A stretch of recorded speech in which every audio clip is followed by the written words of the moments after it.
प्रेमानूप। जय श्री कृष्ण दोस्तों, राधे राधे। भक्ति सागर सोनिका चैनल में आप सबका स्वागत है। और आज हम आपके लिए लेकर आए हैं शुक सागर प्रथम द्वितीय स्कंद का दूसरा अध्याय। उम्मीद है कि आपको हमारी कथा अच्छी लग रही होगी, और जिन्होंने पिछली कथा नहीं सुनी है तो डिस्क्रिप्शन में लिंक दिया गया, आप जाकर सुन सकते हैं।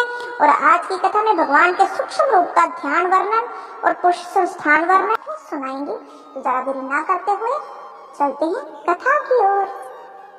सुखदेव जी बोले, ऐसे कि पहले प्रलय के समय इस धारणा के ईश्वर प्रसन्न हुए।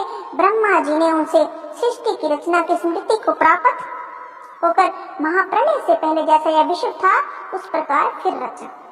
उनकी निश्चयकारी बुद्धि और अमोघ दृष्टि थी। इस धारणा से विश्व रचने का समर्थ होता है। उपासना फल से व्यक्ति को शुद्ध आत्मा धर्म में अधिकार है, इसलिए वैराग्य के लिए सब कर्म फल की निंदा करते हैं।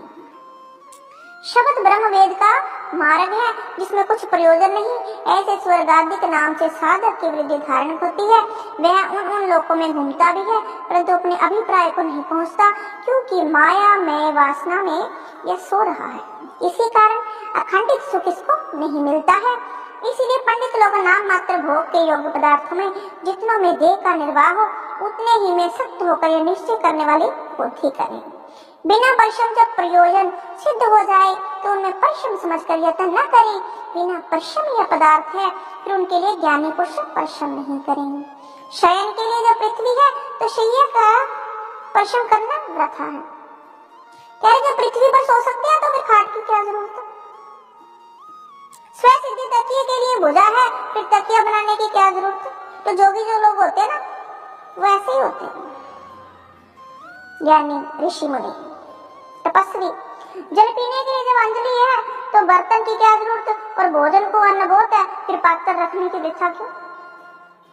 दिगंबर रहे, बलकल पहने, वस्त्र से कुछ प्रयोजन न रखे, मार्ग में चीर लाकर उनका कथा बनाए, वृक्षों से फलादिक भिक्षा मांग पर पेट भरे, खाम खा इकट्ठा करने की क्या जरूरत है। ऐसे तपस्वियों की, ऋषि मुनियों की सोच होती है। भरण पोषण करने वाली नदियों से जल पिए, कभी वे खुश्क नहीं होती। पर्वत की कंदराओं में वास करे तो घर बनाने की जरूरत नहीं। शरणागतों की रक्षा परमेश्वर करता है, फिर क्यों विद्वान होकर महात्मा धन में अंधे हुए अज्ञानियों का सेवन करते हैं। ऐसे अपना चित्त जब अपने आप ही सिद्ध हो जाए तब ईश्वर प्रिय जान अनंत के महानंद से निश्चय स्वरूप भजे तो संसार के हेतुओं का नाश होता है। ऐसा कौन है जो परमेश्वर के ध्यान की चिंता को त्याग विषयों का ध्यान करे। पशु बुद्धि वाले तो विषय का ही सेवन करते हैं। अपने किए हुए कर्मों को पुरुषों के सहन करने वाले जीव बैतरणी नदी में पड़ते हैं। यह देख सदा परमात्मा का स्मरण करें, उसे एक पल को ना भूलें। अब मानसिक पूजा का वर्णन करते हैं कि मानसिक पूजा कैसे होती है। कोई अपनी देह के भीतर, हृदय के भीतर अवकाश में जो आदेश मात्र शरीर धारण किए पुरुष स्थित है,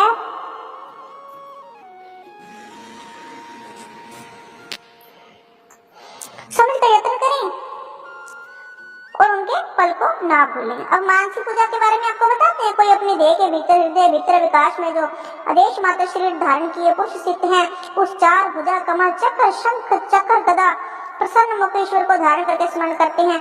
प्रसन्न मुख व दलवत लोचन कदम्ब प्रसून के समान पीताम्बर धारण किए, स्वर्ण की भुजा मंदिरों में शोभमान महारत्न दमक रही है, और महामुनियों के जड़े हुए कीट कुंडल धारण किए हैं। प्रसन्न हृदय कमल के पात्र रूप स्थान पर जिनके चरण कमल योगेश्वर से स्थापन किए जाते हैं। महालक्ष्मी प्रभुता हृदय में दिखाई पड़ती है। कौस्तुभ रत्न कंठ धारण किए, उस जिसकी कांति कभी मलिन नहीं होती। ऐसे प्रसून माला ग्रीवा में शोभ क्रोधनी अंगूठियां, कड़े कंकक, नूपुर इत्यादि को भूषित, चिकनी निर्मल घुंघर वाली श्याम अर्कों से शोभित, मनहरण मुस्कान युक्त, उदार लीला से हास्य युक्त, नेत्रों पर अत्यंत शोभित, भ्रुकुटी का चलना उसमें बड़ा अनुग्रह सूचित होता है, चिंतन करके प्रकट होता है। उनका दर्शन करे, जब तक मन धारणा करने उनमें स्थिर रहे। गदाधर उनके चरणों से लेकर हांसी पर्याप्त एक एक अंगों के बुद्धि से अनुभव करे। जो जो स्थान बिना यत्न प्रकट हो जाए उसको त्याग कर और जंघा आदि का ध्यान करे, वैसे ही बुद्धि शुद्धि होती जाएगी। पर अवर दृष्टा विश्वेश्वर में भक्ति जोग जब तक ना हो तब तक स्थूल विराट पुरुष का रूप अवश्य कर्म के अनुष्ठान के उपरांत नियम में तत्पर हो स्मरण करे। यह तो स्निप मृत्यु और अपने आप दे त्यागी उसका कर्तव्य है। हे नरनाथ, जो इस लोक को त्यागने की इच्छा करे वह सिर सुख देकर आसन में बैठे, शुभ काल में पुण्य देश में मन को सख्त ना करे, प्राण को जीते मन से योग्य व्यास और योगी की मोक्षदायक है। अपनी निर्मल बुद्धि से बुद्धि दिखों दृष्टा जीवन में मन लगाए, जीवात्मा को शुद्ध चैतन्य ब्रह्म में एक करके आनंद को प्राप्त करके सब कृत्य से विराम करे, इसमें परे कोई कार्य कर्तव्य नहीं। जिस आत्मा स्वरूप में देवों का परम प्रभु काल में समर्थ नहीं हो सकता, वह जगत के ईश्वर देवताओं की क्या समर्थ्य है। वहाँ ना सत्व गुण की चले और न तमोगुण की, न रसोगुण की, अहंकारी, न महत्व की, न माया की, सबकी कुछ समर्थ नहीं होती। फिर जगत का तो क्या समर्थ है? यह भी नहीं कहने वाले उसको विष्णु का परम पद कहते हैं। आत्मा को त्याग कर और में मित्रता नहीं करते, पूजनीय ईश्वर के क्षण में हृदय से मिलाते हैं। ईश्वर का चिंतन करके किस प्रकार मुनि स्थित होकर सबसे उपराम प्राप्त करें।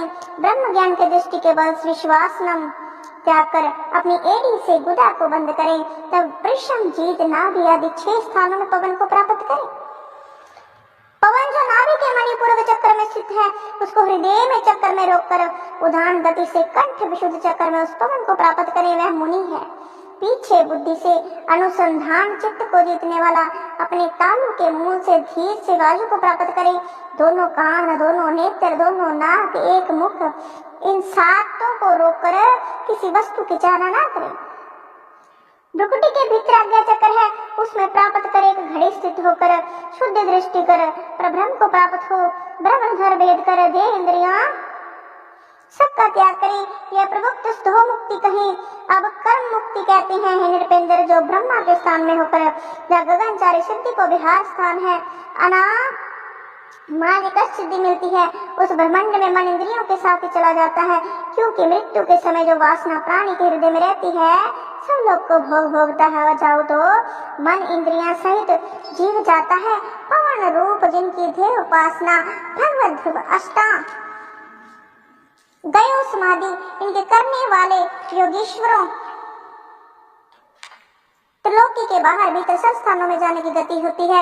ऐसे कहते हैं, उस गति को कर्मों में नहीं प्राप्त होते। हे भोपाल, आकाश में होकर ब्रह्मलोक के मार्ग में ज्योति में सुनाड़ी से अग्नि अभिमानी देवता को प्राप्त होता है। पीछे सब मल रहित हो, ऊपर वर्तमान हर्षबंदी तारों पर शिशु कुमार चक्र को प्राप्त होता है और सूर्य आदि आश्रय भूत विश्व नाभि रूप चक्र का उल्लंघन करते हैं, क्योंकि उसके परे फिर सर्वज्ञों की गति नहीं है। इस कारण एक निर्मल लिंग शरीर अणु रूप होकर और उसे नमस्कृत ब्रह्मविद्ताओं के स्थान ब्रह्मलोक को प्राप्त होता है। महाकल्प की आयु वाले पंडित भृगु आदि का यहाँ श्रवण करते हैं। उसके उपरांत कल्पांत में श्री शेष के मुख से अग्नि संसार भस्म देखकर सिद्धेश्वर ने सेव स्थान जो त्रिप्राग स्थित रहता है, उस ब्रह्मलोक को जाते हैं। उस ब्रह्मलोक शोक प्रतिपन्न मृत्यु दुख भय कहीं से भी कभी नहीं होता है। जो भगवत के भयानक नहीं जानते, उनको भगवत की कृपा बिना दुखकारी चित्त को व्यथा उपजाने वाले जन्म मरण होता रहता है, परंतु वहाँ शोक आदि कभी नहीं होते। ब्रह्मलोक में जाते हैं, उनकी गति 3 प्रकार की है। जो बहुत पुण्य दान कर गए, वह कल्पांतर में पुण्य की न्यूनता अधिकता से अधिकारी होती है, और जो हिरण्य गर्भाधी उपासना के बल से गए, वह ब्रह्मा के संग मुक्ति पाएंगे। जो भागवत के उपासक है, वो अपनी इच्छा से ब्रह्मांड को भेद कर वैकुंठ में वैष्णव पद पाते हैं। पीछे लिंग देह से पृथ्वी रूप को प्राप्त होकर त्याग पृथ्वी रूप में जल को प्राप्त हो, शीघ्रता न करके ज्योति में वायु को प्राप्त हो, पवन रूप होकर बड़े भारी ब्रह्म को स्वरूप आकाश को प्राप्त होते हैं। भगवत दंड ब्रह्मांड भेदने को जो प्रकार है, वह कहते हैं ईश्वर रचित प्रकृति के किसी अंश से महत्व होता है, उसके अंश से अहंकार और उसके अंश से शब्द बनता है। उसकी मात्रा के द्वारा आकाश, आकाश से अंश, अंश से स्पर्श, इसकी मात्रा में द्वारा वायु, वायु अंश रूप, तन्मात्रा द्वारा तेज, तेज के अंश से रस और उनकी मात्रा से जल, जल से अगंध और जल की मात्रा से पृथ्वी होती है। जब सब मिलकर चतुर्दश भुवनात्मा विराट शरीर ब्रह्मांड होता है, उस ब्रह्मांड का 500 कोटि योजन विस्तार है। पृथ्वी शब्द वाच्य विशेष अंड कथा 100 कोटि योजन विस्तार वाला है। कोई 500 कोटि योजन कहते हैं। फिर वायु आदि को अनगिनत अंश हैं, वे उत्तरोत्तर 10 गुने अधिक हैं। 8 पृथ्वी के आवरण व्यापक हैं। घ्राण से गंध, रसना से रस, दृष्टि से रूप, तमसा वास गुण प्राप्त होकर योगी प्राण से उन क्रियाओं को प्राप्त होते हैं। अहंकार 3 प्रकार का है, तामस, राजस और सात्विक। तामस में जड़भूत सूक्ष्म उत्पन्न होते हैं और राजस में भय मूर्ख 10 इंद्रियां और सात्विक से मन इंद्रियां देवता उनका लय उस अहंकार से नष्ट होता है। यह योगी भूत सूक्ष्म इंद्रियों को लय मनोमय देवमय अहंकार गति से प्राप्त होकर गुणों को जिसमें लय हो ऐसे महत्व को प्राप्त होता है। हे नरेश, अनंतमय जीव उपाधियों के अंत में प्रधान रूप में उस आत्मा को प्राप्त होता है। भगवत की गति को जो गया वह फिर संसार में सत्य नहीं होता। हे राजेंद्र, यह दोनों मार्ग वेद ने गाए हैं। सनातन मार्ग अपने जाना है। पहले भगवान की ब्रह्मा ने आराधना की थी, तब भगवान वासुदेव ने यह गति ब्रह्मा जी से कही थी। जो जीव संसार में फंस रही हैं, उनको इससे अधिक कल्याणदायक मार्ग नहीं, जिससे कि भगवान वासुदेव में भक्ति योग हो। भगवान चतुरानन निर्विकारी एकाग्र चित्त करके वेद को 3 बार बुद्धि से विचार कर जिससे आत्मा में प्रीति हो वही निश्चय करते हैं।